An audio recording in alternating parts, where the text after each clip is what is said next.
Pleat और dart डालेंगे। Pleat dart डालने के लिए मैं आपको सबसे पहले एक चार्ट शो करूँगी। चार्ट के अकॉर्डिंग ही आपको प्लीट और डार्ट डालनी है।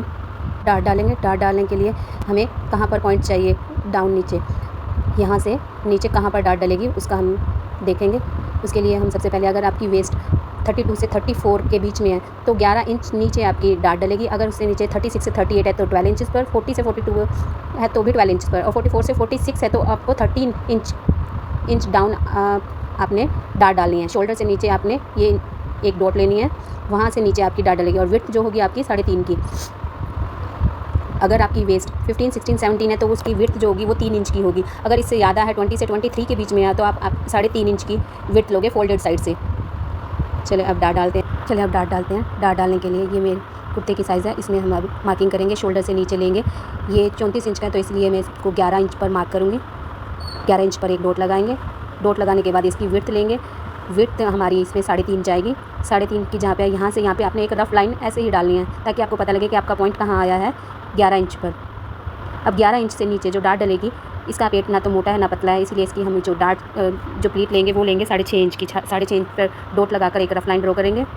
रफ़ लाइन ड्रॉ करने के बाद 6.5 का हाफ़ लेंगे। 6.5 का हाफ़ होता है 3.25। 3.25 जहाँ आया वहाँ पर आपने 1 इंच की डार्ट डालनी है, तो हाफ़ इधर 2 पॉइंट आएंगे। उन पॉइंटों को इससे मिलाना है। और जो स्टिच होगी वो भी आपने इन्हीं पॉइंटों पे जो आपने मार्किंग कर रही है वहाँ पर होगी। ये जो हमने डार्ट डाली है ये फोल्डेड साइड पे डलेगी, कितने पर, 3.5 इंच पर। और यहाँ से शोल्डर से नीचे ये आया हमारा 11 इंच पर एक डार्ट डालेंगे। और ये जो डार्ट डलेगी, डार्ट की लंबाई होगी हमारी 6.5 की। ये डार्ट डल गई। अब इसके बाद 2 प्लीट डलती हैं। एक तो डार्ट डलती है हमारी आर्म होल में, दूसरी हमारी यहाँ पर साइड में। ये हम प्लीट डालेंगे। मैं सबसे पहले साइड में डाल रही हूँ। साइड के लिए जहाँ पर आपका वेस्ट की मार्किंग आई है, वेस्ट की मार्किंग से आपने नीचे 7 डाउन जाना है।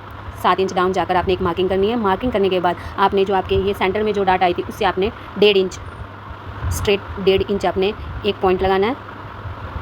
जो आप एक पॉइंट लगाएंगे, एक पॉइंट लगाने के बाद जो आपका ये रफ़ पॉइंट आया, रफ़ पॉइंट से ऊपर 1.5 इंच आपने एक और मार्किंग करनी है। जो ये पॉइंट होएगा, इस पॉइंट को आपने जो सेंटर में आपने 7 इंच डाउन लगाया था उसको इससे मिलाना है। मिलाने के बाद जो इस प्लीट की जो आप डाली है वो डलती है हमारी 1/2 इंच पर, तो 1/2 इंच की हम मार्किंग करेंगे और एक पॉइंट डालेंगे। पॉइंट डालने के बाद उसको उस वाले पॉइंट से दूसरे पॉइंट से मिला देंगे। तो ये हमारी दूसरी डार्ट तैयार हो गई, जो हमारे शोल्डर से नीचे 7 इंच पर है और जो 1.5 इंच के गैप पर है। फिर इसके बाद हमने आर्म होल वाली डालनी है। आर्म होल का सेंटर लेंगे। सेंटर पॉइंट जहाँ पे है वहाँ पर एक डॉट डाली, और जो हमारी दूसरी डार्ट आई थी उससे हमने अब 1.5 इंच ऊपर लेना है।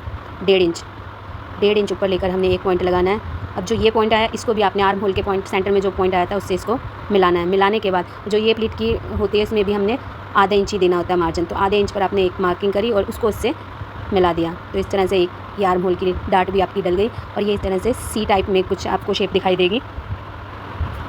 तो ये आपकी 3 प्लीट डलती है कुर्ती में अच्छी फिटिंग के लिए। आर्म होल वाली सेंटर में, साइड वाली आप 7 इंच के नीचे, और जो फ्रंट में आती है वो आपने शोल्डर से नीचे 11 इंच पर। और ये इसकी जो लंबाई होती है वो होती है 6.5 इंच की, और 3.5 इंच की दूरी पे मैंने फोल्डेड साइड से ये मार्किंग करी है। और यही मार्किंग आपको दूसरी साइड में डालनी है। अब हम बैक में डार्ट डालेंगे। बैक में डार्ट जो डलेगी वो आपकी हमेशा 11 इंच नीचे ही डलती है, शोल्डर से नीचे 11 इंच पे, 7.5 लंबी। और जो हमारा ये सी पॉइंट बना था ना, ये कितनी दूरी पर डलता है इसका भी एक फॉर्मूला होता है। अगर कम साइज़ है तो हम ये इसको 1.5 इंच पर हम दूरी पर डालेंगे। अगर इससे बड़ा साइज़ है तो हम 1.75 पर डिफरेंस में डालेंगे। और अगर हैवी साइज़ है तो हमने इसकी जो दूरी है वो 2-2 इंच की लेनी है। 2-2 इंच की जो ये सी साइज़ में डिफरेंस आएगा फिर वो 2-2 इंच का हो जाएगा। इस तरह से आपकी ये पूरी मार्किंग हो जाएगी। और